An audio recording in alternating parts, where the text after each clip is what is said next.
The one I'm live, and I'll send it to them, and they're all like, they can't hear anything in there.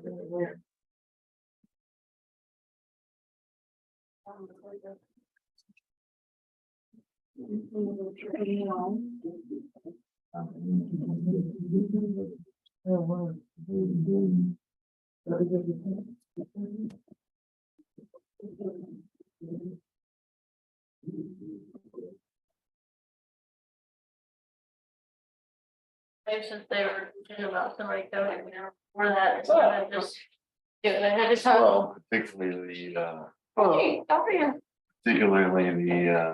the old carpet place, which is close to a Right. church, is that's. So that's just the same one they were talking about. Put it within 1,000 Couple months feet of ago. school, secondary school, daycare, church. Probably. I don't know how to describe it, but I started going up more.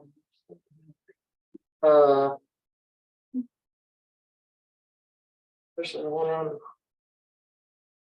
And this is it's a standard wrap up No, for it's good. killing I the can't. 30 to replace it with kilo. Which is standard.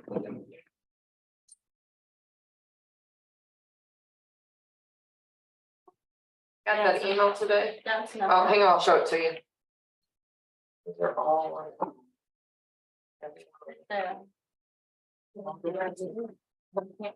That's just saying, hey, we're gonna give these restrictions. Yeah. Sorry, gosh.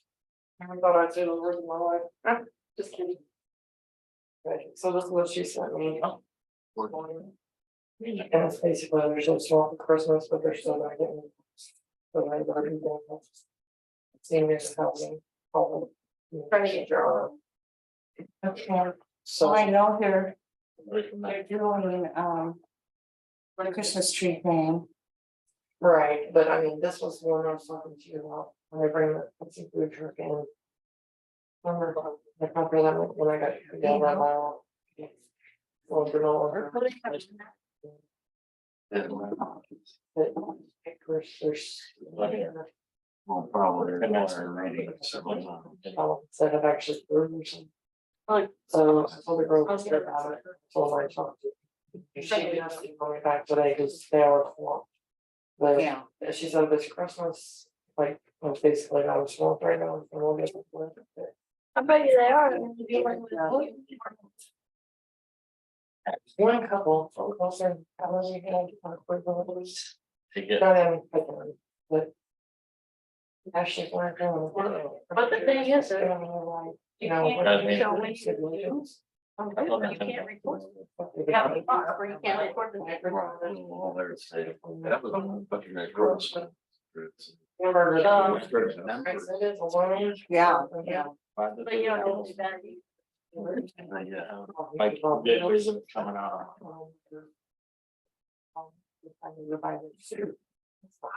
Yeah, I go to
Yeah, I saw that this afternoon.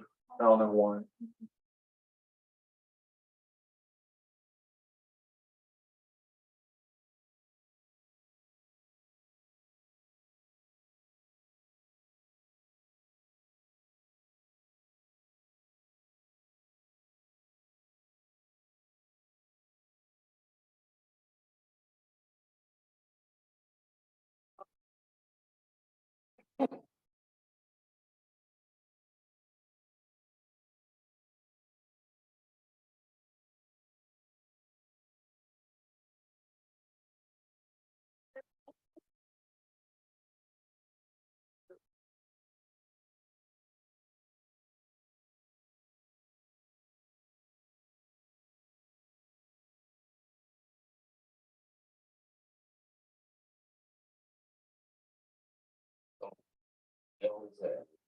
Oh, no.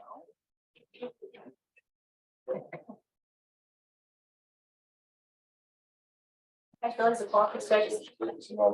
That's a little slow, man. Yeah. Some hour behind. It's right on time, right? Church is fully open. I mean, how much? Better to be, I can give it right, it's just the clock finally just got back up to us. Yeah. We haven't usually hit 30 minutes. Just keep it.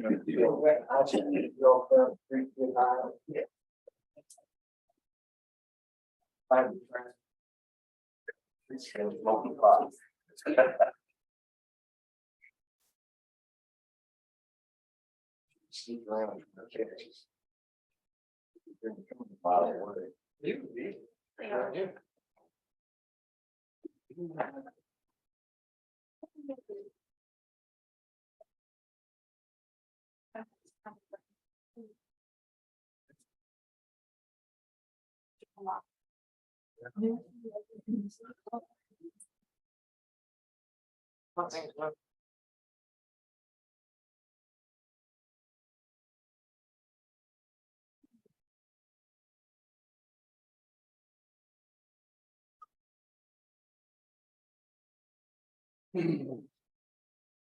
I'll call the meeting to order for the city of Louisiana. Councilman Ringhausen, will you please lead us in the pledge of allegiance?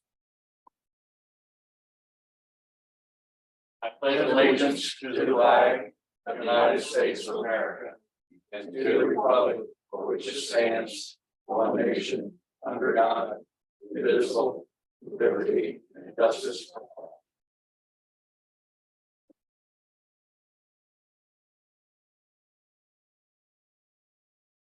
City clerk, will you take the roll call, please? Senard. Here. Seven. Here. Bugno. Here. Gordon. Here. Joe. Here. Bell. Here. Gilbert. Here. House. Agenda revision. I request that the special council meeting take place before the committee meeting, and also to allow an open session for the interview of the candidate for the interim police chief. And also allow former mayor and councilman Don Giltner to address the council. We do Don's first. Yeah. Yeah, so moved. Second. All of those in favor say yes. Yes. Opposed, like sign. Motion carries. Mr. Giltner, the floor is yours.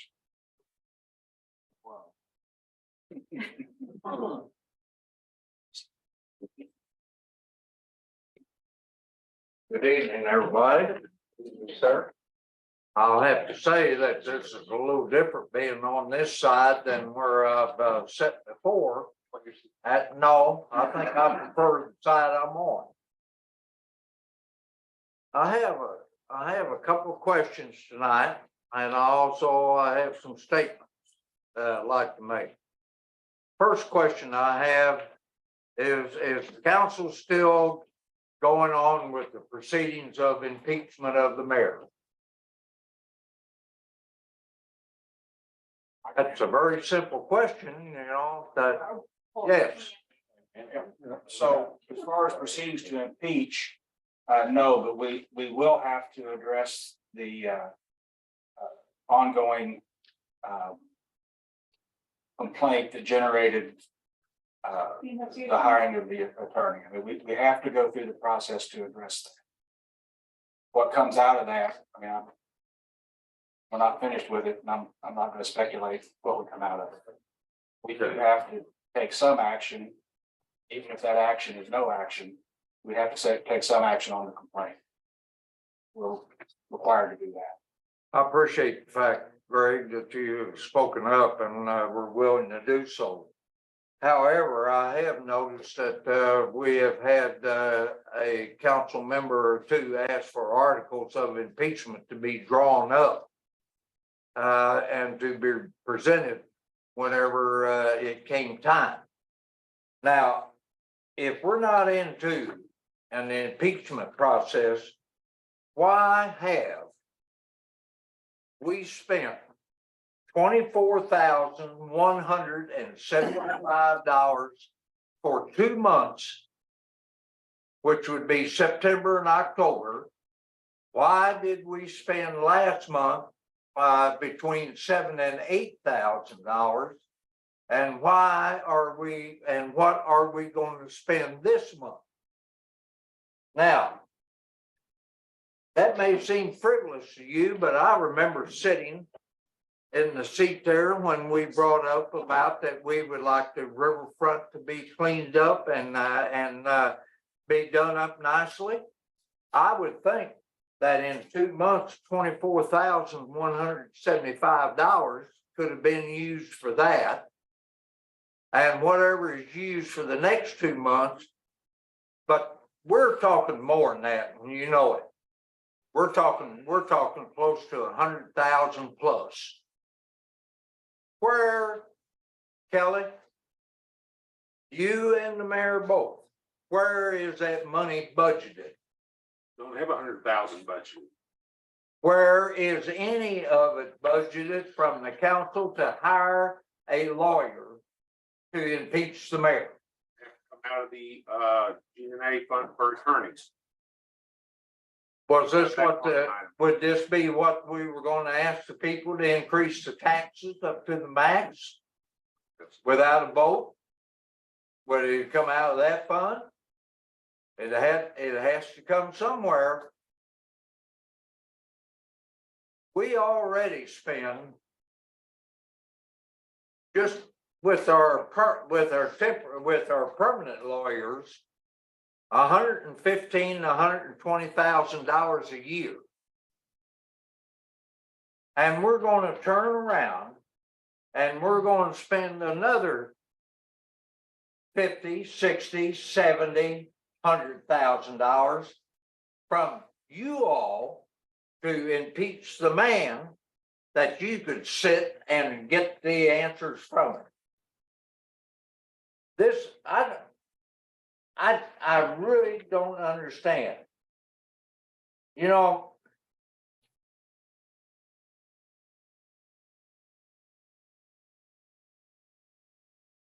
it's going to be interesting next month when you come in to go through the budget, to finalize the budget for the year, because that is your best time, your best budget right there. At the beginning of the year, it's a guesstimate. But at the middle of the year, you have more facts in front of you. You have more idea of what you're spending, and you can come up with a clear budget. Can you, any of you right now, tell me how much these lawyers are going to cost us from Kirshner, Hamilton, Eon, and Martin? Can you tell me what it's going to cost us to impeach the mayor? They don't care. No, sir.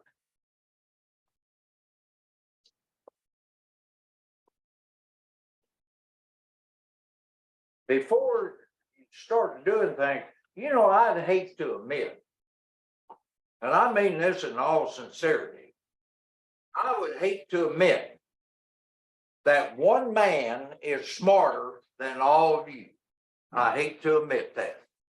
That you can't sit down and you can't talk to one man and that he can't, and that he is smarter than all of you. I hate to.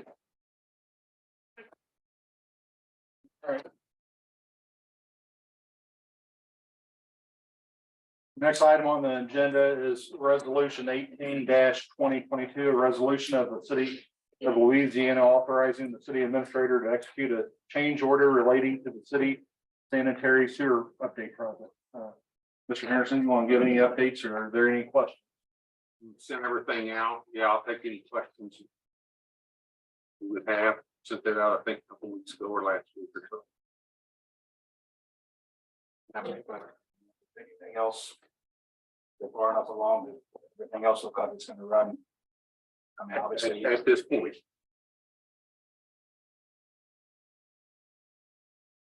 I would make a motion to authorize the city administrator to execute the change order for our ARPA sewer project. As submitted. We have a motion on the floor. Is there a second? I'll second it. We have a first and a second. Any discussion? Not hearing any discussion. All those in favor say yes. Yes. Yes. Opposed, like sign. Motion second. carried. You. Resolution number 18-2022 is duly approved and adopted. The next order of business is the approval of invoice for Mr. Martin. Get a copy of the invoice.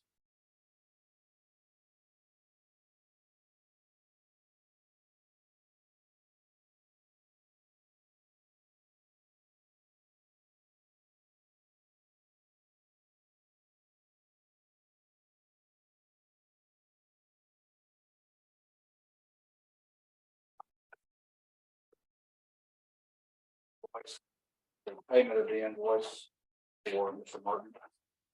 Second. We have a first and a second. Any discussion? Hearing none, all those in favor say yes. Yes. Opposed, like sign. Motion carries.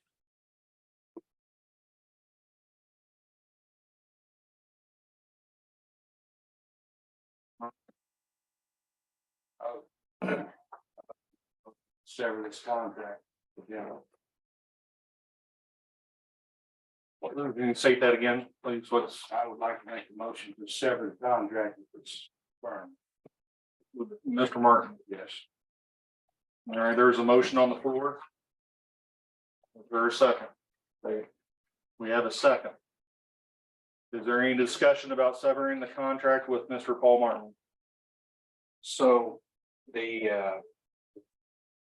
reason that we hired Mr. Martin was to assist the council in investigating a workplace hostile environment complaint that we did not wasn't investigating on our own.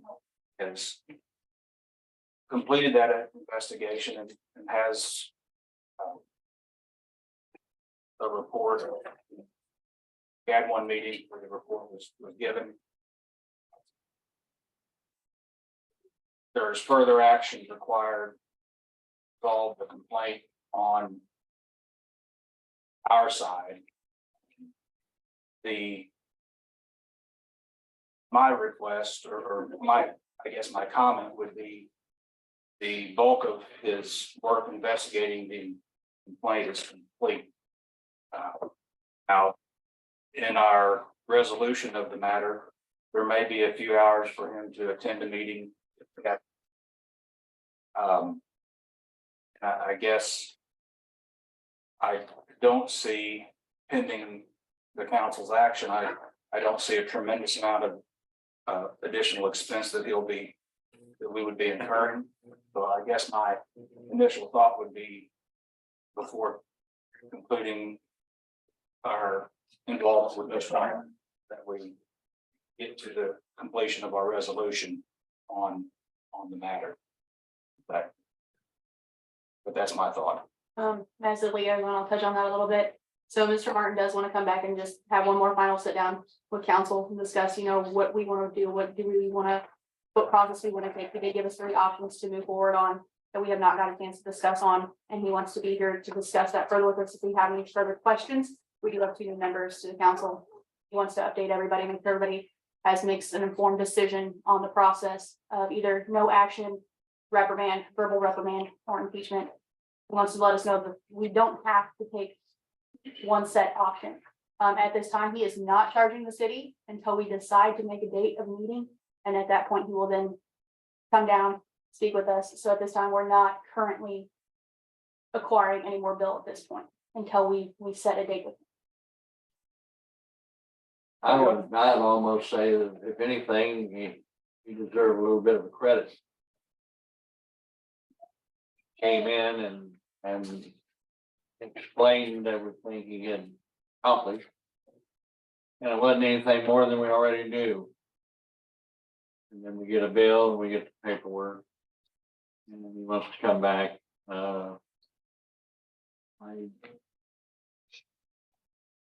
I just don't think it's right. I don't think it's fair. I think it's gone far enough. I think the balance of what could be done as far as recourse can be handled by us.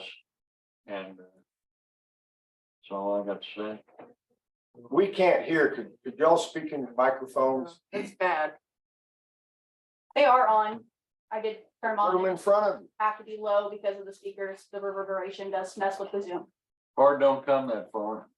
That's it. Lean into it. Can't get that far. Are they mounted? Any other, The cords are. any other discussion?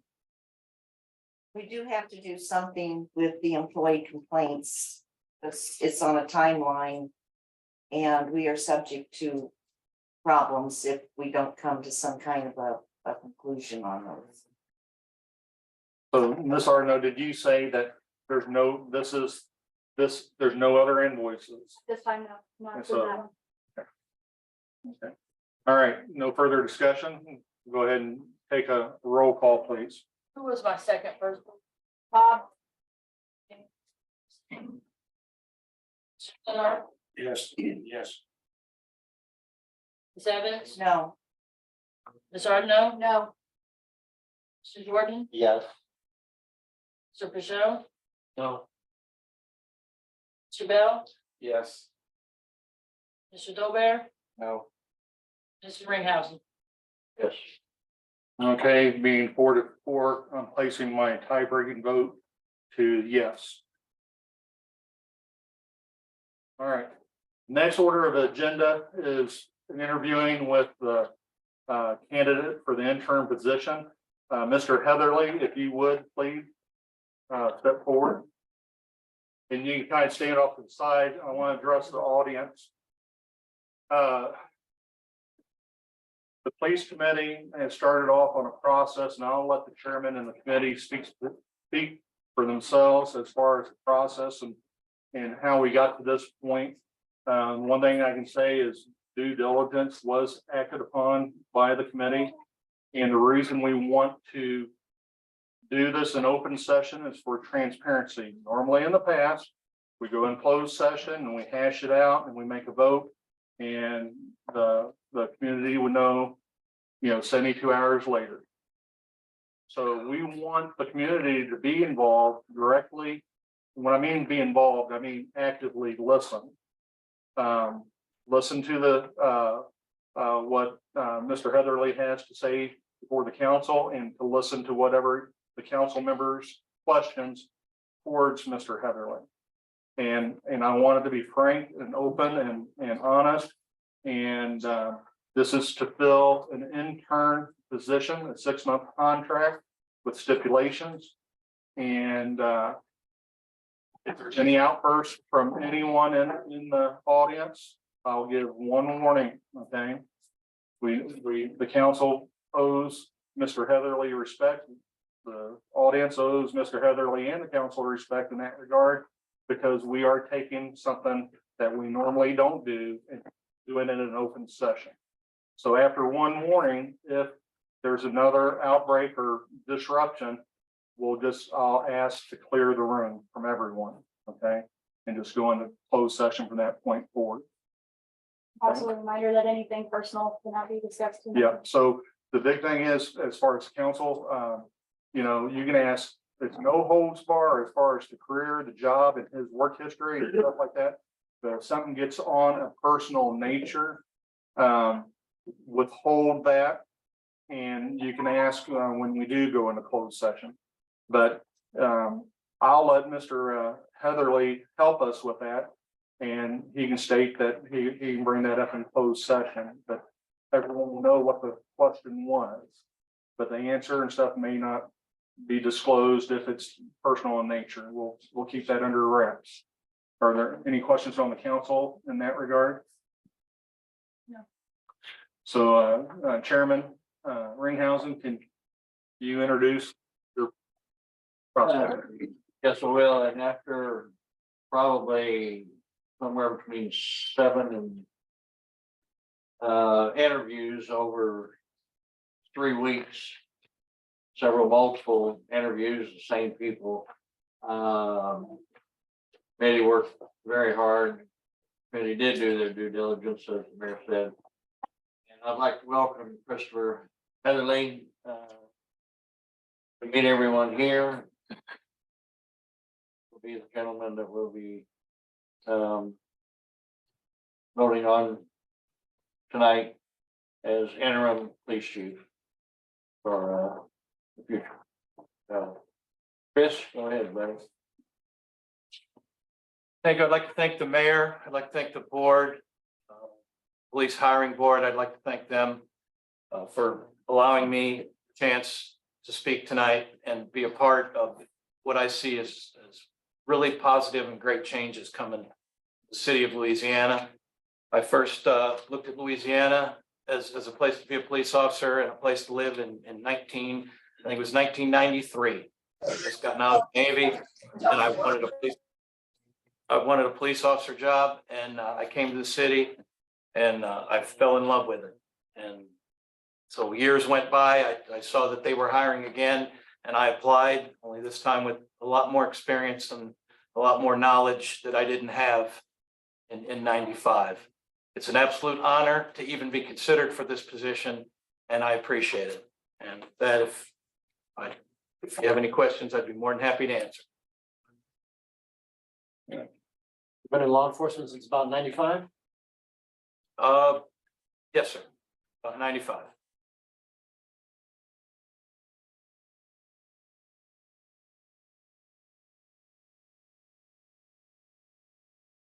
Don't be shy. I know that by reading on Facebook, there was many concerns about situations and your dealings thereof. And one of the main concerns was the shooting of someone that was not very reputable in the community in which you were in. Correct, sir. Was this person known by fellow officers and the community that he would not be taken alive? And that the only way anyone was going to get him was dead? That is the case, sir.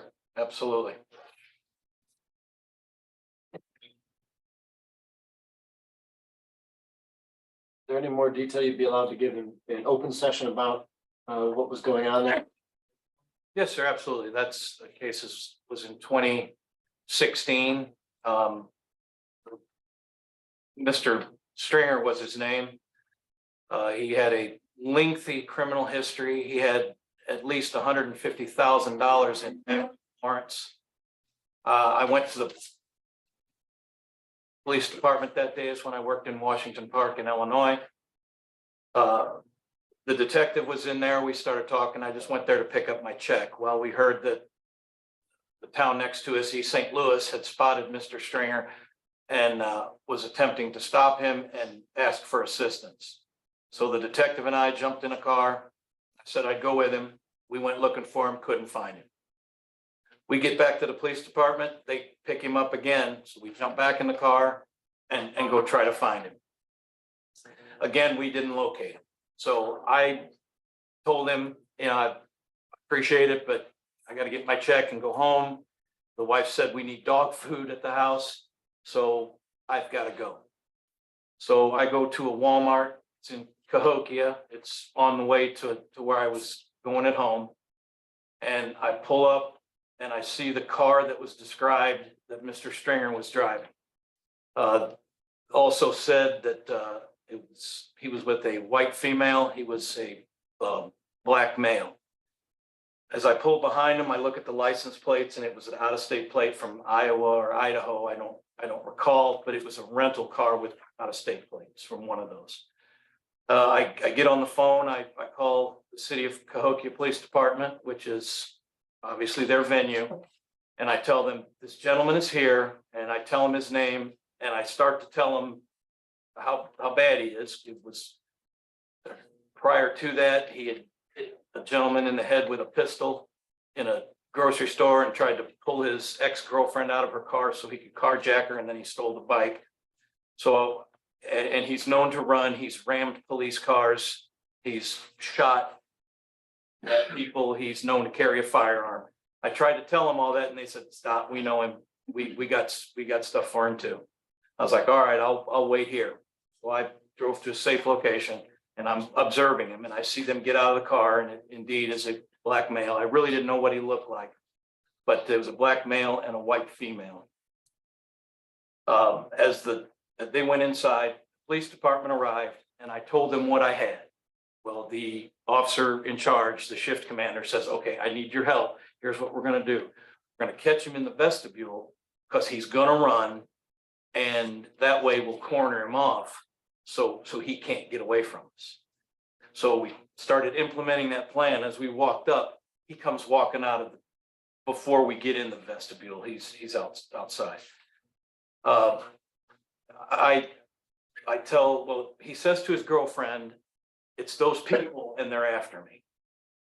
And we just start to say, stop, police. Well, he takes off running. The female that's with him, he's what's known as a prohibited possessor. It means that he is not allowed to own or carry or even handle a firearm because he's a felon. So he was not allowed. So what happened was she would purchase firearms for him so he could carry. Well, he takes off. The two officers, one of them had a canine. They start chasing him. I go to her because she's known to have weapons because she buys them for him. I order her to the ground. And as I start, I get on top of her. I'm putting my hand, can't move. I'm patting for weapons. Well, the canine passes him up and he gets away from him.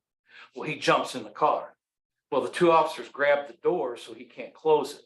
Well, the dog starts biting the other officer. So they let go of the door. He closes the door.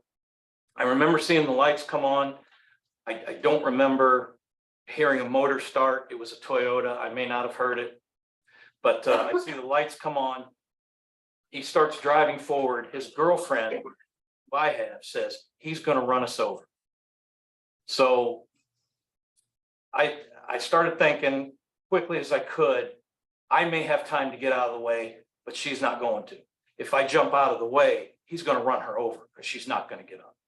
So believing that both of our lives were in imminent danger, I discharged my firearm 3 times, which one round hit the subject. He hit there's poles that are in front of Walmart to keep people from driving through the glass. He hits that. So we surround him and we tell him to get out of the car. He backs up, he takes off again. He hits one of the supports on the awning at Walmart and knocks it over. He backs up, he goes out into the intersection, proceeds through a red light, hits one vehicle, and I think he hit another one on the way. And then that's when I stopped because I had enough to do at the scene then. But he goes and he tries to turn around and there was a median there and his car got caught on the median. He still refused to get out of the car. So a canine was deployed, which bit him and ended up pulling him out. He stated that he couldn't breathe, and then he passed. They brought him back. He passed again in the ambulance. And they brought him back, and then when he got to the hospital, he actually passed and they couldn't bring him back. It's a day that I've had to relive a lot. I think about it, not an hour that goes by that I don't think of that situation. And I always say, what could I have done different that did not have those results? And the only thing that I come up with is not go to Walmart. And that was it. That was set in motion by Mr. Stringer. I had no choice. It was him that got the ball rolling and continued. I think perhaps if he would have stopped after that first crash, maybe we could have got him to the hospital in time. That was also up to him. So I think about it all the time. It's not a good time in my life, but I realize it's a police officer's duty to not only protect the public, but go home to his wife and family. I knew that if I would have let Mr. Stringer go, I would not have gone, nor would that girlfriend have gone home to her family. Follow-up question on that. Did the state review that? Absolutely. Was there a review board? Yes, by policy, the Illinois State Police conducted the investigation and cleared me fairly quickly. And if you review some of the reports, all the reports were basically the same. They looked exactly like my report, only there was 5 different agencies there. So we all did our reports in separate places. I even had the guy who does the bell ringer, the Salvation Army bell ringer, who was a witness to it and gave the statement to the state police. That officer had no choice but to do what he did. That guy was not going to stop.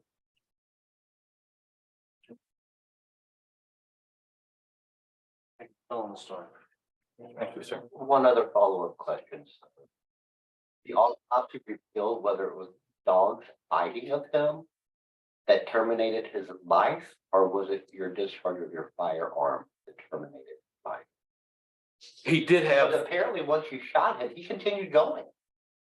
He got out into the medium, he got away from everybody. So which one terminated him? Did an autopsy ever say? An autopsy did say, and it was around a .45 caliber round, which was the caliber that I used. But it did note several dog bites on his neck, face, shoulder, and arm.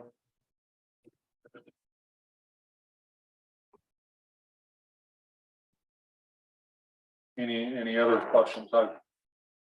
Don't be bashful. This is a time for the public to hear whatever questions that we may have. And there isn't no stupid.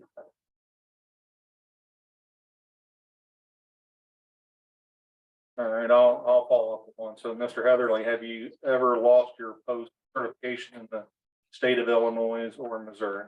I have not either.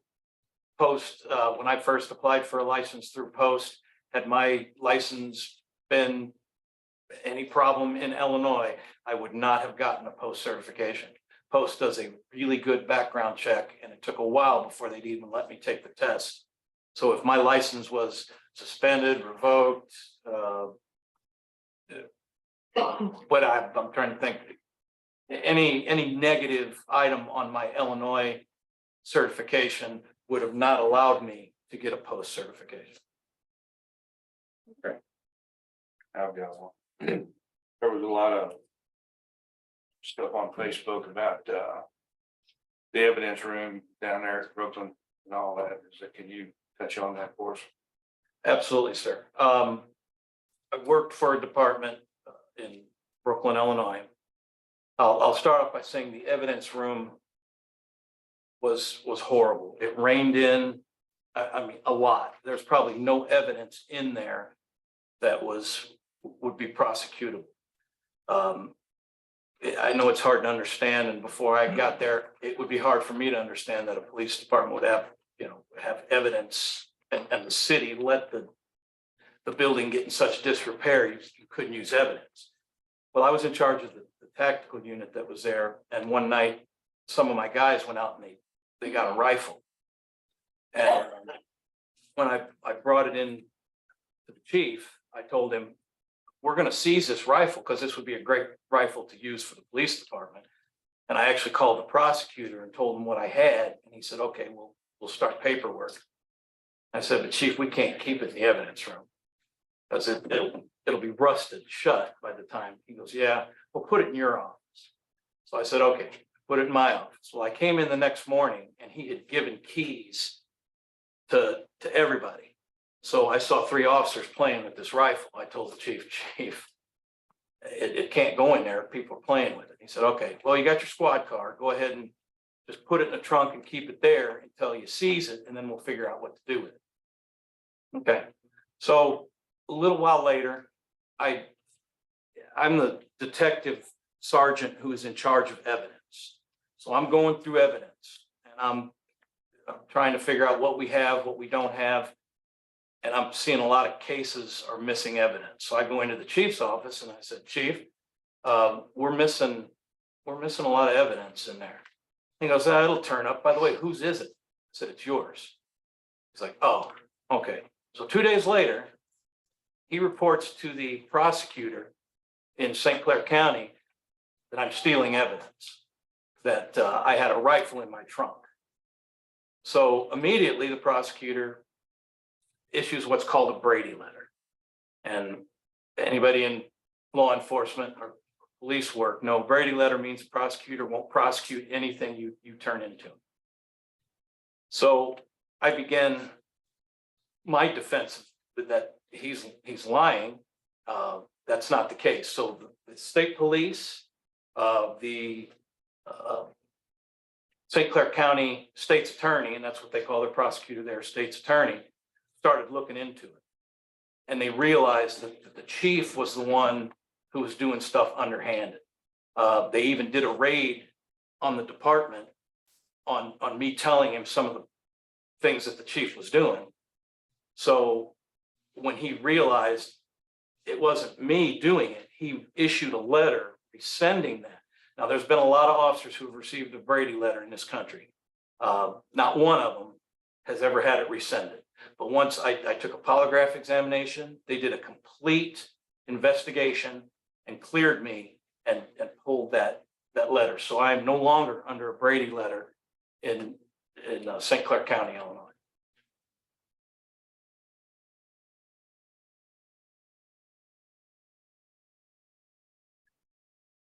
Is there an average number of officers that you had in your command? I mean, this is quite a few years, but maybe what's the I'd highest? say average, I mean, nine officers.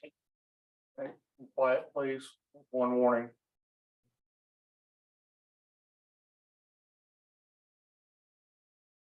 You can go ahead. I think 9 officers was probably the most I've had at one time.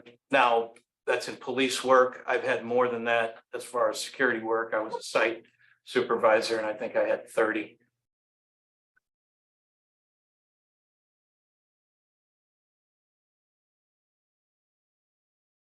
So any other questions? Your officers work with body cams? And I've discussed that. You don't, and I heard the thing that we don't have a policy on. Well, I'm gonna do that with a directive from the chief. We will be wearing body cameras. Any officer who's doing the right thing doesn't mind a body cam. As a matter of fact, it shows the guys doing negative things. If they're doing negative, most police officers are conscientious and just want to serve their community. But every once in a while, you get one that may not be. Well, a body cam to me is a blanket. It protects me. They can't say that I did something wrong when I didn't. And there was one time I pulled somebody over and it wasn't 5 minutes later, I was being called to the chief's office. And I walked in and she cussed me up one side and down the other. There was no word she didn't use. And I had a dash cam time, but it had sound and everything. So the chief calls me in, I come in, the lady that I gave the ticket was sitting right there. And she said, the chief looked at me and said, don't you have a dash cam? Yes, sir, I do. She got this look on her face, looked at me, looked at him and said, you know, you probably won't do anything anyway, and got up and walked out. She said, you can go. So I'm a firm believer in cameras. And that is one of the first things I'll do. Let's find them. And if they're accessible, officers will be wearing them fairly shortly. I'll do it in a directive, and then later, when I start writing policy, and you guys, I'm gonna run that by everybody, because you have to answer to the citizens. But you'll see some of the policies, and body cameras are gonna be in there. But that will be done really soon.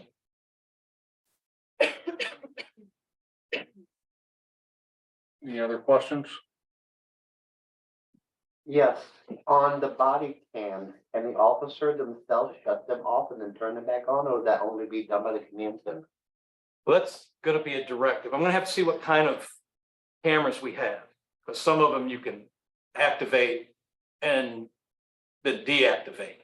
The directive will be no camera, if activated, will be deactivated during the course of that encounter. So if you feel you need a camera, turn it on, it's gonna go that whole time. I mean, even if you start talking about Yankees versus Cardinals in the World Series, it's gonna be recorded.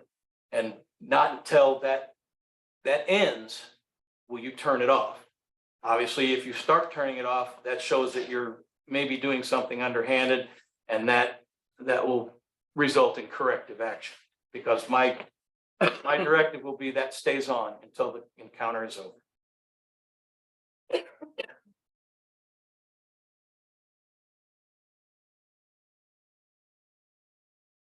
Do you currently have a driver's license? I do. It's a Missouri driver's license. I've had a driver's license since I was 16 years old. It's not been revoked, suspended, taken. None of it. I've had a valid driver's license. And that has come, that case is already settled. It's because Lincoln County is behind on their adjudications. And that still shows up as an active case. It's not. It's my attorney and is Tim, I think, Tim Cheeseman. Yeah, he's my attorney. He called me the other day and said, hey, it's still gonna be up there, but that's because Lincoln County is still screwed up. But I'll call you when it's done. But no, my license is valid Missouri license. Well, I'll end this. You had a friend that came down to support you. Will you introduce your friend? Absolutely. This is the best chief that I've ever had. And if I could be half the chief that he is and was, I'll be doing okay. This is Tony Tomlinson. He's currently the chief at McKendree College, but he's worked some of the same places that I have. And it's actually, he had to drive a little distance, so I really appreciate it that he's here. I'd like to thank him. When I called him and I told him this was happening, he said, I think I got a uniform that I could look good. So, I'll be there. And that's truly honored, sir. Thank you. Council, final. Any questions? I would like to say, the lack of questions from the council partially is due to the fact that 4 of the council are on the original interviewing or on the police hiring committee. So we've asked him about, wore ourselves out asking him questions. So that's probably why at least 4 of us did not ask more questions, because we've already asked him, and we probably could have came back with him again so you could have heard him, but he's been very heavily vetted. He's had questions from every direction. So I feel that we have made a good choice, and now it's up for the whole council to vote on it. I have a couple questions, but they have to be in closed session. All right. Well, just to say again, thank you. I appreciate the mayor, the board, both Beckett Board and Police and Fire, or excuse me, sorry, Police Hiring Board. Thank you very much. I appreciate the citizens coming out. And this is to the citizens who are here on Zoom, or anyone who hears about this. Please feel free to come talk to me. I'll be more than happy to answer your questions. I'll give you my cell phone number. If you have any issues whatsoever, please don't believe rumors or hearsay. Come talk to me. I'll tell you the honest answer as I do all the time. And again, thank you for this honor. I appreciate it. And I think we're gonna really make Ellsbury what it could be together. Thank you. Oh, sorry. Out of order. I pronounced Louisiana a little different. But I apologize. I have to say I'm slightly nervous, so I apologize. This is definitely not Ellsbury. But to make Louisiana the city that it could be. And I have noticed that there's not been a lot of working together with the citizens, the board and the police. As the hopefully upcoming chief of police, that will change. I am all about transparency and giving the citizens what they deserve. They pay tax dollar to support the police department, and they deserve the best policing they can get. And I'm always open if you want to make suggestions. I know we have law enforcement officers not only on the board but in the audience. I'm always willing to hear what you have to say. Please come talk to me anytime. I have one question for the public to hear as well. So we're no stranger to our past chief's history, with not being so polite to citizens. How would you handle outraged citizens when they come to you with a complaint? I mean, you're willing for transparency, open door policy, communication, which is great, but how do you handle that when it actually comes to you? Well, I'll listen to it. I won't blow them off. I won't use insulting names. I won't belittle them because I realize I work for them. They're the boss of my boss. I mean, obviously you guys are the boss, but they're your boss. So I owe them to listen to their complaints and really listen to it. And if there's a solution, I mean, I may have to tell them something they don't hear, like we just can't do that. If they're yelling and screaming, I'm gonna try to, hey, look, just calm down. We can talk this over. But I'm gonna tell them the truth, not gonna belittle them. And I'm going to give them the service that their hard-earned tax dollar pays for. I have two more questions. One, did you have any special training as far as how to handle hostile situations? Oh, absolutely. Several. Are you CIT? Verbal judo was a huge class, and it was a really good class, and it teaches you how to deflect anger and not try to meet anger with anger, because that goes nowhere. And number two, when you're listening to what they're saying, are you going to actively listen to what they're saying? And if you do not have the answer, are you going to bullshit your way through it? Or are you going to let them know that you do not have the answer, but you will be getting back with them with the proper answer?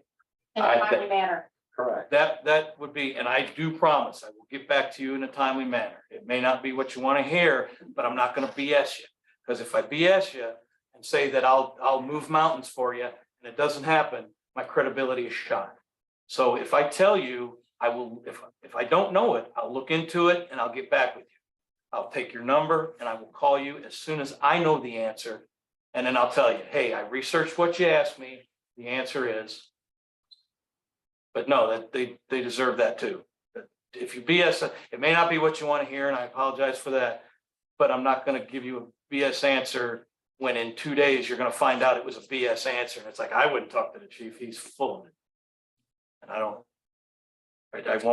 BS you. Are you in good work, like standing with Pike County and other organizations in the community to work well with them moving forward? I've talked to the sheriff, and I don't, most of my Missouri law enforcement was in Ellsbury, so I know Lincoln County. I had a great relationship with them. I've talked to the sheriff. I think we are going to have a very good relationship.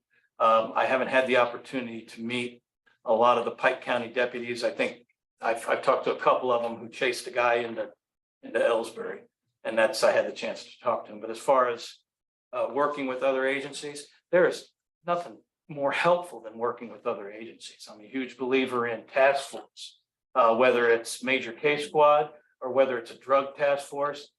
There's nothing like grabbing Pike County deputies, Bowling Green officers, Louisiana officers, and we go after dope, because the dope dealers and criminals and gun runners, they don't care what city they're in.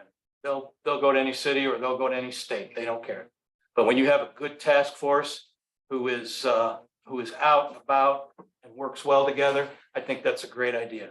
I'm definitely pro, let's get task force from Pike County, and we can have Louisiana officers. If you get on a federal task force, any drug seizure that the Fed gets, some of it comes back to Louisiana. Let's say there's 5 officers on the task force. If they hit a house in Bowling Green and get $500,000, a cut of that comes back to us because we're participating in that task force. That's why federal task force is fantastic. And I try to go with feds as often as I can because they have unlimited funding. That comes to us. And for the price of just putting an officer on a task force, I'd say that's a pretty good. Plus the fact that you're getting fentanyl and heroin off the street, which God knows this town could use that. Because one death from fentanyl is too many.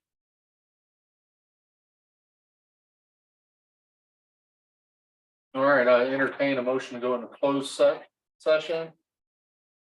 Under purpose of Missouri revised statutes, section 16.021, subsection 1, 3, and 13. Allowing the city council, city clerk, and Mr. Heatherly. So moved. Second. First and second. Any discussion? All right. City clerk, you take the roll call, please. Sir. Evans, Yes. Zardo, Yes.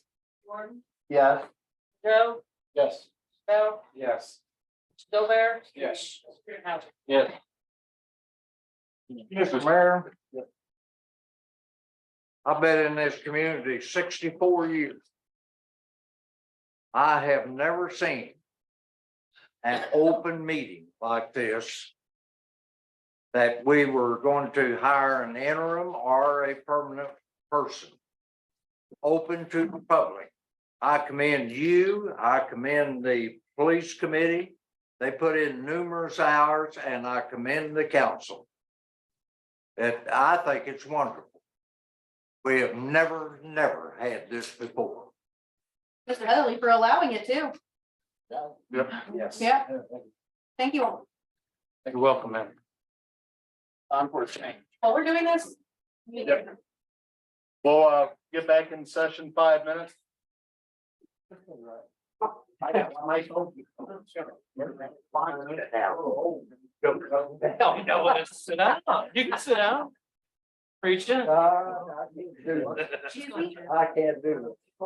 I think it was so much.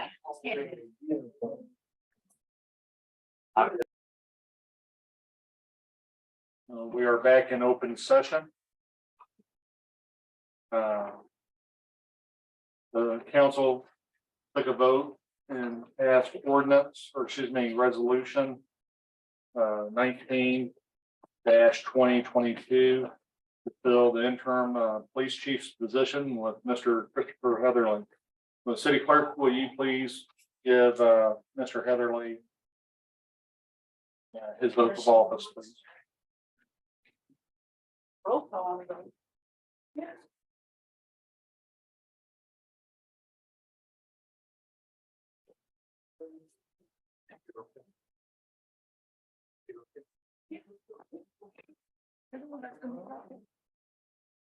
Read that. Did you write these?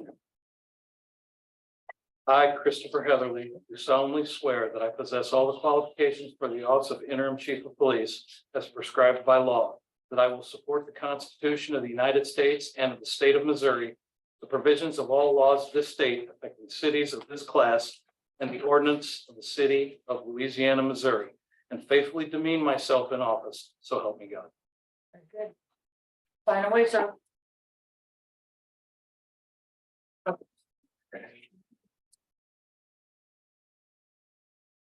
Now I have your homework in the back of the room. All right, I entertain closing the special committee meeting. or council meeting, I mean, sorry. Take motion. Motion second. Any discussion? No discussion. All those in favor say yes. Yes. Opposed, like sign. Right. Who was my second, please? It is Rodney. I didn't make the motion, you don't even know anymore?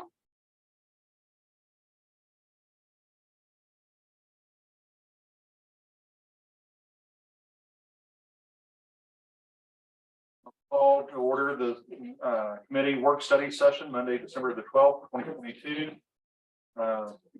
Do a pledge of allegiance.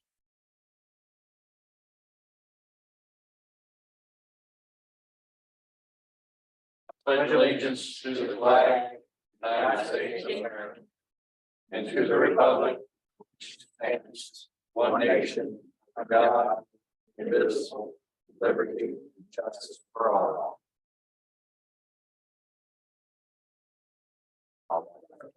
Have a good night.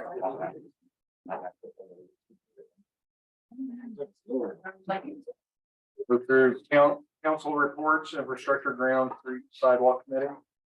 Item 1, we took care of that already.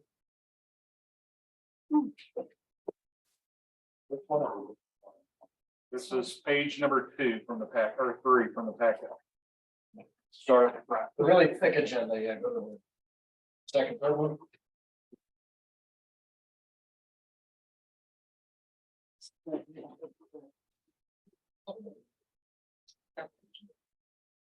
City clerk, do you have our committee structure? So I believe Mr. Bell, I think you inherited the chair spot Yeah. for the infrastructure, ground, street, sidewalk committee.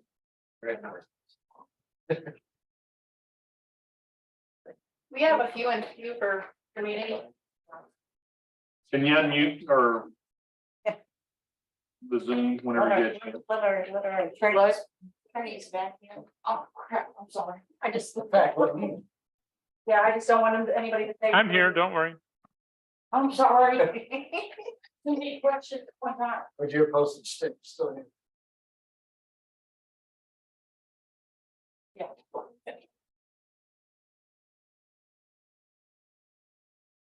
Thank you, memory.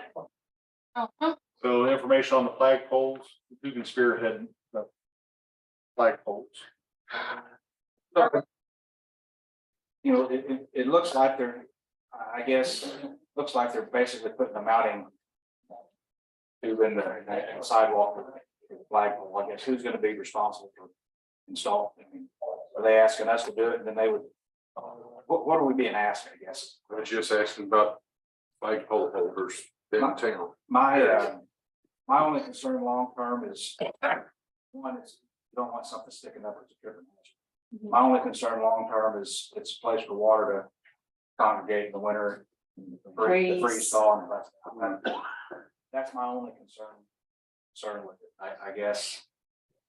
I don't know what our alternatives. Have you met with them? I can make a note to do that. Who's spearheading this exactly? I can. No, I mean like, what? Jody, I think. Is it just individually Jody Reese or is it? They're gonna run the meeting together, I guess. The only one that contacted me was Jody. After that, the email didn't say a group or anything. And I saw that, but email, so I got my chair up. Yeah, I think. Rodney, I've been stepping on infrastructure, but I've talked with or actually it's American Flag Fund, handles all the flags and all the parks. And I got Jody's phone number, but I have not contacted her yet. You would like. We are prepared to either make a donation and I can order through our sources or our big flags. Maybe a little bit together with them and maybe a little bit of support in different ways. So I will get with her and then I'll report to you and then. Okay. My big question is, does it have to be in the sidewalk? Is it something we could possibly mount to buildings if allowed, if the owners would permit? Something like that, I mean, as an alternative, because I'm afraid of a hole being in there, somebody tripping. We don't want to put them in our sidewalks because they'll just expand during the winter. Right. What I'm Things like that. Years ago, we Something to do did. with putting the holders on those antique buildings, they won't let you do it. Can we put it on the light post? That's what I was. Yeah, I was thinking They almost also. have to be, because years ago, we tried planters, people threw trash on them, killed the trees or the flowers. Originally, they were all on parking meters. Right back parking meter. Right back parking meter, we'll pay the parking.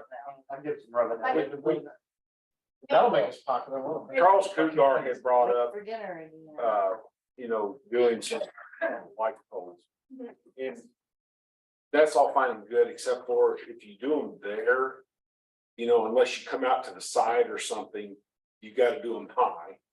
And then I told Charles, like, and especially at that time where he was talking about it, you know, we didn't have the staff to be able to go up there and put them up as many times as they want to put them. And at that time, I said, Charles, we can work something out, but I said, you know, if we go on these light poles, you're gonna have to get some volunteers or something to get these things up and down. Well, it died. Whenever I said that, that was it. So I think there's some logistics here to try to get worked out. How I do we don't think it's select the impossible. snowflakes? Having not our snowflakes. We do that, I mean, like, but we do that once, right? And put them up and take them down once per season. Yeah. I mean, they're talking about putting up and taking down flags, you know, maybe 10, 12 times a year. Every holiday. well, I'm Yeah, curious, at least every holiday, right? So, if it's something that we could do banner wise, like a banner flag wise, where we have our Bulldog Pride flag, where we can keep them flying downtown, change them out. Or add some kind of American flag, something, you know, something to that aspect, but. this just, I'd like to see it happen, but I want to do it in a smart way.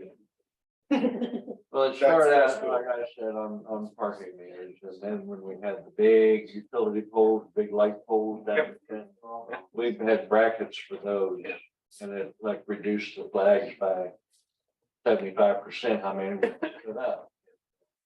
And now those are gone, so I'll give it some thought and I'll talk to them. Could we get something like a 5-gallon bucket with cement in it with the, that they could put poles in? We had that could flowers come in and go in? trees and people killed them, pissed on them, threw cans. Well, let them be on the. No, so they can put some- Maybe. It was- I believe, I think I don't you're right, think I think. that's a good idea. But there's a lot of questions where can we budge, where can we find an alternative, what can we do? In terms of the plan, she presented those, she said the holes would be 1.5 inches and it would all be, I mean, it would go down in there, so it wouldn't be. Yeah, the hole wouldn't be a tripping problem, but the whole thing is. I mean, it still might be expansion with ice or something, I don't know. Water expands and it freezes, it's like sidewalks. Yeah. It's important. Talk to her, I want to do a little thinking on it as well, Big toe in there, is it? try and move forward. Well, that's not. That's the way she used Van Dyke as a template Yes, for her first idea, so anybody gets up that way, I guess. I give it some thought too, I'll talk to you. All right, so. Public Safety Police Hiring Committee. I think we. So we do have applications for officers, and we'll be turning that over to the chief to help out with that, go through, start that process. Ordinance Committee. So I don't know if you guys want to go through these things in any detail tonight, since. I would suggest on the body cam one, just tabling that, and let the chief kind of. Yeah, I look was what he's gonna got. say, these policies that are printed out, is he still around? Or did he take off? Well, I'll have to email him those. So we can look through that. I think that's a good thing for him to be involved in and sort of between. Ordinance and public safety. I think we can get the legal element from the logistical, the cost, how we're gonna store. Produce a lot of video recording, you need a lot of cloud storage to do that. You gotta have a policy for how it's getting stored for, destruction of it at a certain point. Maybe making different tiers where certain events are gonna be closed records, certain are gonna be open records. So there's some things we'll have to figure out, but I'm glad that he has our new chief has a positive attitude toward it. And I hope we can get them out pretty soon. I know that's something that protects officers, protects citizens. I think it's something that county prosecution, I think their office wants it. So I'd like to get it moving. I'm happy to see that we've got cooperation. I'll just give a summary on the other ones. I think everybody should have gotten the draft ordinances. We may have to put them in a slightly different form eventually, but for the tax levy ordinance, that's the one that requires us to pass a tax levy in May or during session thereof, meaning essentially we have to start considering it in May. My own suggestion for that, since we don't get the information usually till a couple months after that anyway, is that that's just a directive ordinance that doesn't have any particular legal effect that we just might as well get rid of. I think that the need for a tax ordinance is pretty much self-enforcing, I think. If we don't levy that, we lose quite a bit of money. So I think that's one of the kind of things that is just unnecessary procedural tripping point.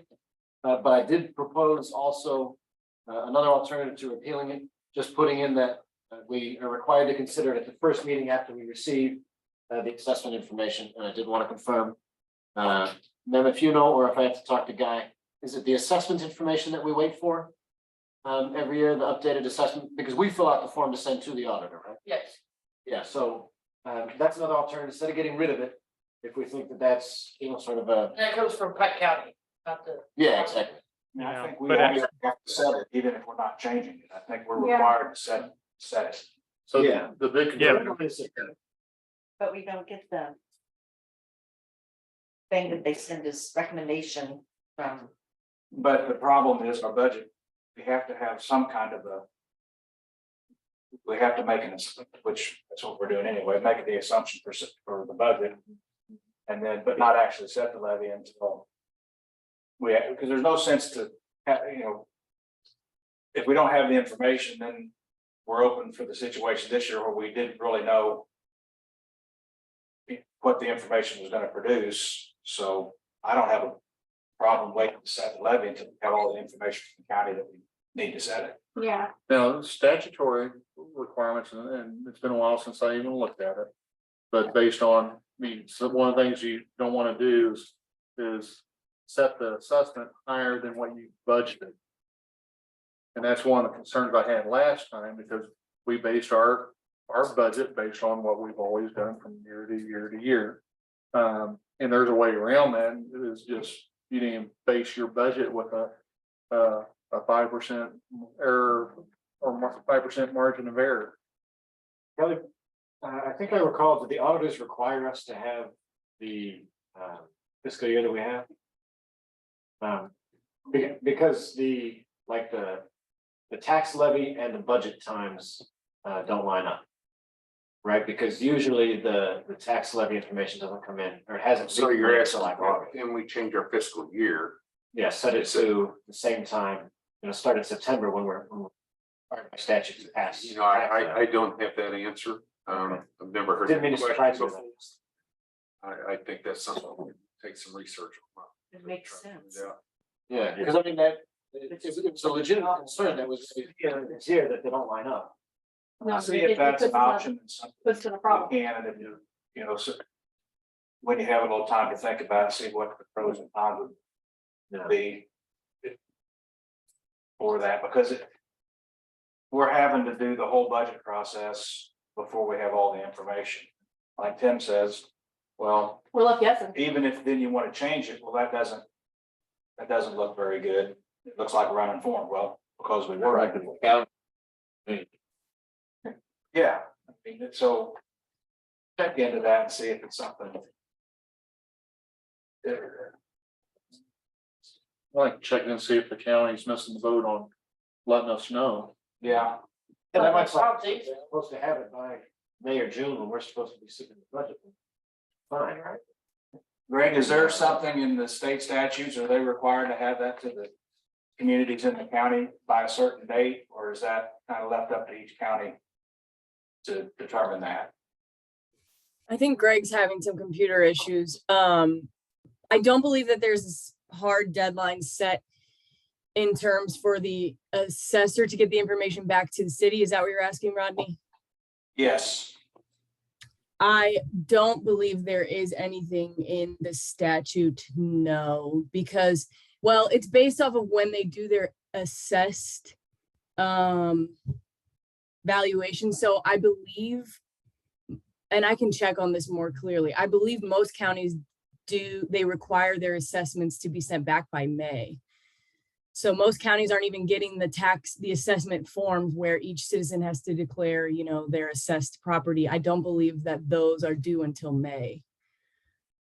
So then they have to take all that new assessment data and Yeah, so that's where we get delayed. But as far as the specific draft ordinance, I'm certainly, in any event, I mean, I'm fine with not setting a levy till the first regular meeting after following receipt of updated assessment. But I don't know if we want to, you know, if we're gonna look at this in a little bit broader picture, maybe we don't do anything until we answer those questions. Yeah, Yeah, certainly this is just a proposal. Questioning the action, it's not. Well, can we actually set a budget without having to know what we're budgeting? we haven't. We just sort of roll forward the number from last year. We have to, but I mean. Realistically, it's small percentages one way or the other. Where you would go, and that would be something that you would cap in your mid-year adjustment. You know, if it could swing double or something, or be cut in half, I'd be a lot more concerned. But I mean, we're talking single digit percentage points usually. If that. So that's all I had on that one. You guys got anything else? I just thought that it's a procedural thing we ran up against before, and we might as well try to get it modified to a slightly more rational form. Okay, so then, another one that we've had come up recently is video conference technology, as it's called in the ordinances. And similarly, after there's a teleconference section, which I would amend in the same way. These follow in their broad outlines, Sunshine Law, somewhere in chapter 610. I didn't look up exactly the number. But there's, in our policy statement, there was quite a lot of language, and some of it was sort of contradictory. And the same with, I think it's section C. And I think it's also a little bit outdated. I think that COVID has made video conference much more accepted for official use, right? I mean, even courts, which are relatively conservative with a small C organizations, are fairly conversant with using Zoom and WebEx and whatnot to conduct court hearings. So I cut down the policy statement to just say it is good policy, good public policy for citizens to have the opportunity to meet their elected officials face to face. Therefore, public governmental bodies should endeavor to be physically present at all meetings. And leave it at that. Rather than going back and forth about being legally permissible and unavoidable after exercising due diligence, that's a very difficult standard.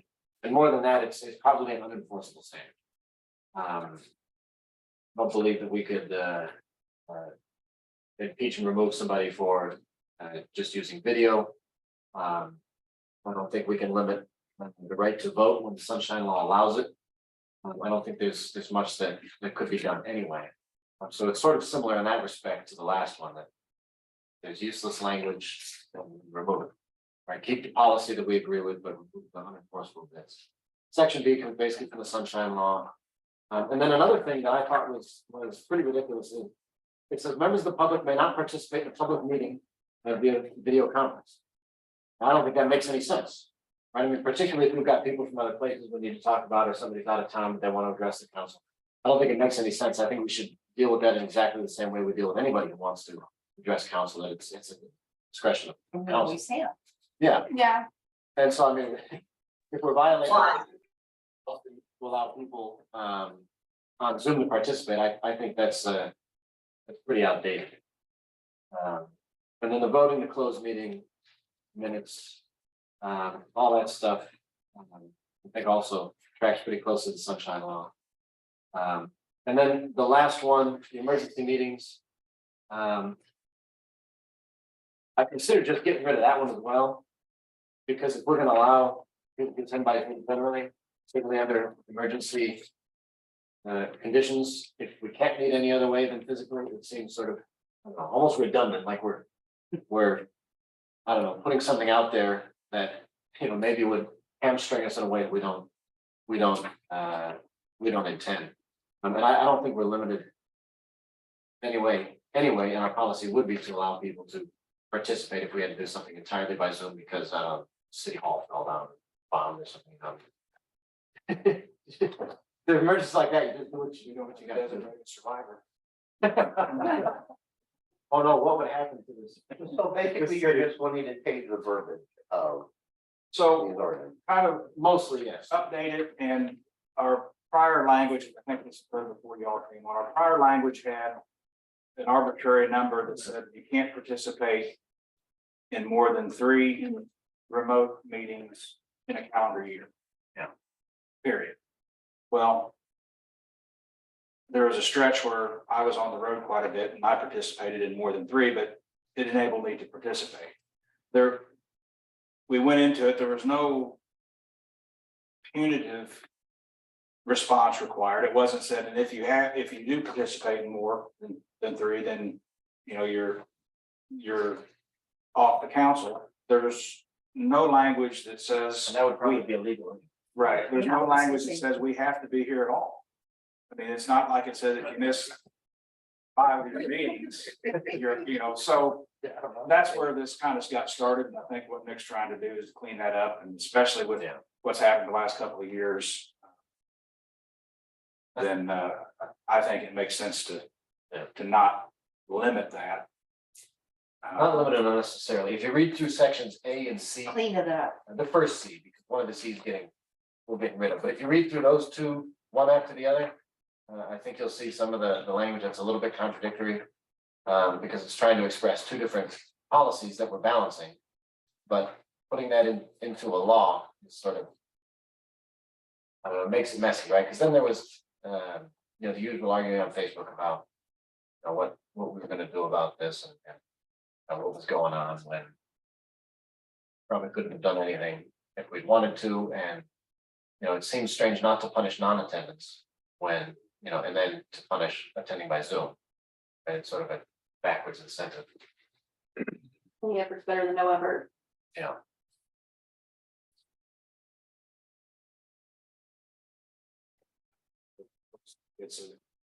Becomes an ordinance that actually states the intent of the remote attendance.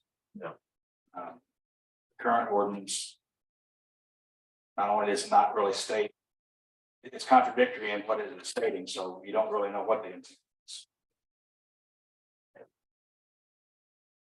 So that was that. If anybody has anything between now and next meeting that they want to change, think I've taken out too much, or taken out the wrong stuff, or put in language that doesn't work, Speaking of the next meeting, 19th. Will that be next week then? Yeah. 19. Yeah, because no offense to you guys, but come January, I'm gonna either remotely by Zoom. Well, good, because I don't know nothing about. Good time to learn. Unless there's anything on that, we can zip through this last one. We had concern at previous meeting. We had the public hearing on what was it, the rezoning of Lenz's floor? Correct. Floor covering that location, because the people there, they have a business that is, what is it called, like an accepted. It's accepted Grandfather. It's grandfathered in. Yeah, and so, now that they want to sell it, they would lose that status. And so. The building is currently set up as a business. It would require, as I understand, a decent amount of funds to convert that into a residence. And they think that they can get more selling it as a business. So they wanted to get it rezoned into the B1, which is the lowest non-residential. There's business 1, business 2, industrial 1, industrial 2. I believe. Yep. And so Now, there was some concern because they're surrounded by churches and residences. And they were concerned that if we don't put any limitation on what's happening there, you know, you can, with the new dispensaries coming in there, you get a bar or something like that. So we already have an ordinance, I think it's 600.35, that provides you're not allowed to set up, you know, places that have primary purpose of selling liquor, something to that effect, within a certain distance of a church. And so that should already be covered right there. The Episcopal Church is right there. And so I found in the new constitutional amendment allowing marijuana, there's a section that provides that you cannot put a marijuana facility within 1,000 feet of any then existing elementary or secondary school, child daycare center, or church.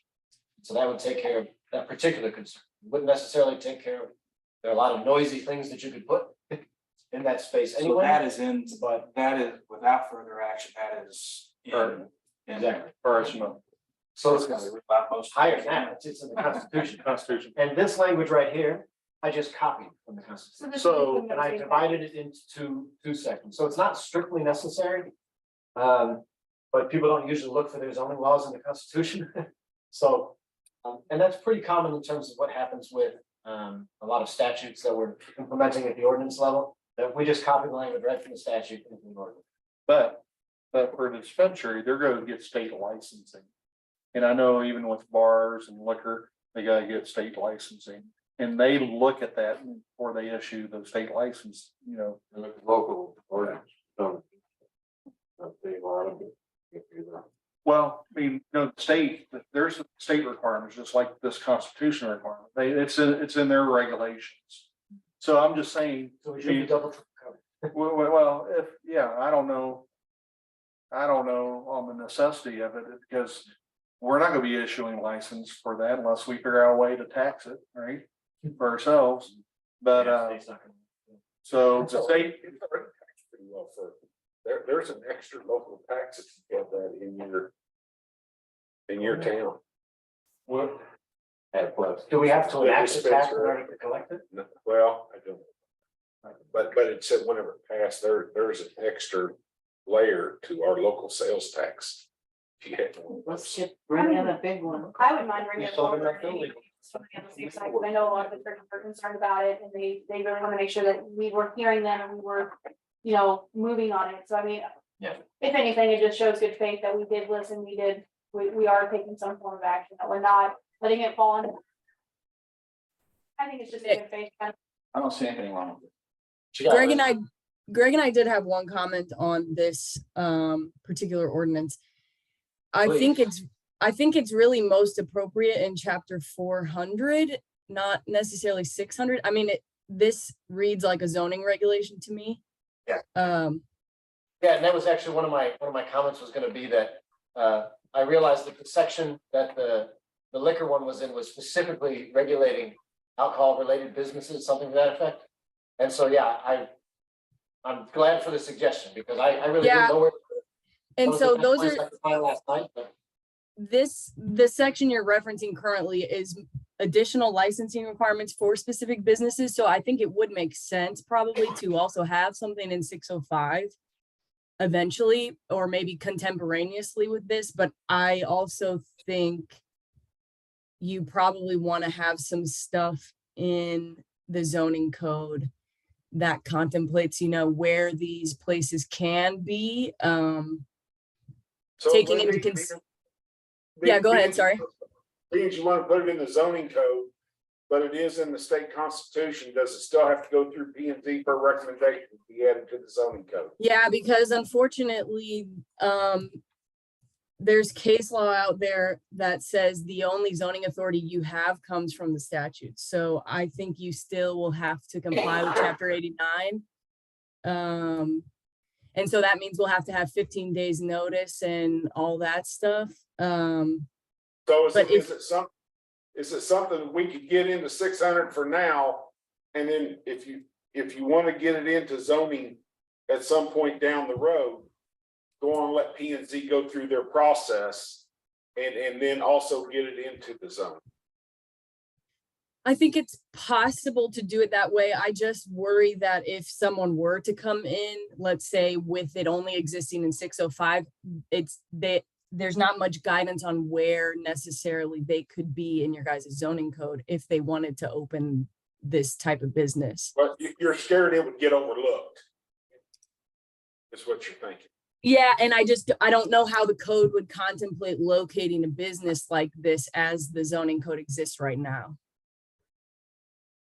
And I will just clarify too, Nick, that property that asked for the rezoning, the non-conforming use status, that's a zoning classification, which runs with the land. So the sale of the land itself does not remove that non-conforming use. What would remove it is somebody trying to operate a different type of business, somebody trying to change the use, essentially. That would, So if they continue to sell flooring, they're okay. yes, it could remain that business forever, but what would, They show a loss. That's Yeah, it's discontinued use for 12 continuous months, they lose their grandfather clause. What happens, but I don't think they sold any flooring for way more than 12 continuous months. Yeah. Okay. It's gonna.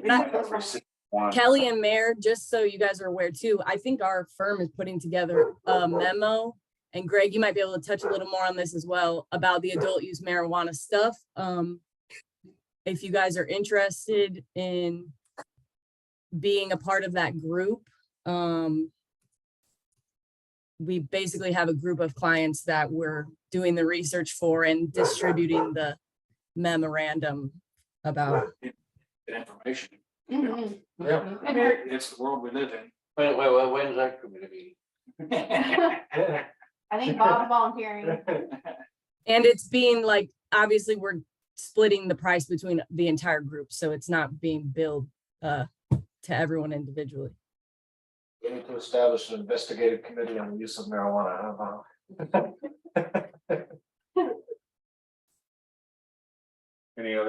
Anything else on that? Yeah, that's all I had on that. So we'll see about where to get it in and how to proceed, but. Economic development and tourism, Nothing at this time. housing, health, senior services. Just little things like the food pantry has gone from like 2,500 up to over 3,000. Is that residents? Coming in for food? Canned, Then in a month. yeah, they were, let's see. I had a thing from like Thanksgiving, which we didn't end up with the meeting of things that they needed. I haven't talked to them to see what they might need for Christmas. They can use, always can use canned fruits and peaches and cocktails and that kind of stuff. There was 2 administrative warrants to get permission to move forward with some demos. Do you know? Say that again.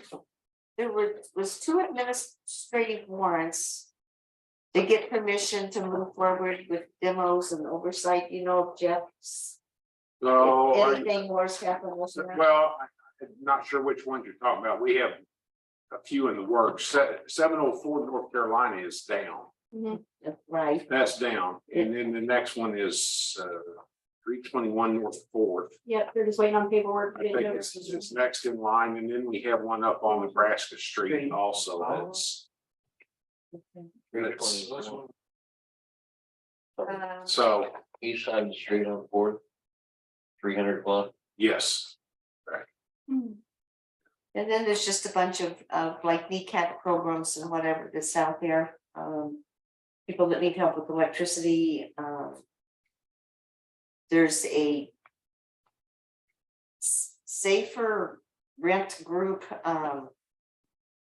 We can actually give people apartments for 2 or 3 months and furniture and just get them all set up to live happily ever after. So They're also starting a work program as well, where they'll help you do an apprenticeship and actually get the skills you need and help you get a job as well as. yeah. Anyway, that's. Community and Employee Relations Committee. I'd still like to do something for memory at some point in time to thank her for all the hard work she does. She had pulled in 20 million different directions by the 8 of us, 2 of them, countless citizens, everybody else. Big bucks. Yeah, it's what- yeah. Nobody added those zeros on the end of my check. So I- At our next meeting, if you brought you a nice. cake, we'd be happy. It's after the. As many zeros as you want, so we'd be happier than it would. Add zeros to the end, it moves everything forward. So we're not letting her do billing, but I would like to kind of thank her because she has been beat up quite a bit and she still comes in most days with a smile on her face, so really like to just commend her on it. Thank you, Memory. Thank you, If we could members. do some kind of. Thanks for the memories. Thanks for the memories. Enterprise Public Utilities Committee. Nothing at this time. All right, See you later, bye. budget finance, we're looking to get some numbers from Guy. And this, we may, depending if we get this, if he gets it out and Kelly gets to work it and push it out to us. Be nice to get it done sooner than later, but I guess we always got the first of the year to do it, but we need to do it sooner than later. I seen he sent out a really nice long email today. Yeah, I was gonna say, I've seen it and I haven't read it, honestly. Who did? It's a. Guy. with suggestions for things that Who from? Guy The treasurer. Crouch, Don't know if I received that one or if it came in later. yeah, it's a long, It was- but it's, It came in like around 3 or 4. Yeah, you're on. That's a pretty long one. Yeah, I didn't get some till like Sunday, but they were sent out Friday. Any other miscellaneous business? I'll make a motion that we adjourn. Second. All those in favor say yes? Yes. Before we. Good night, everyone. Bye.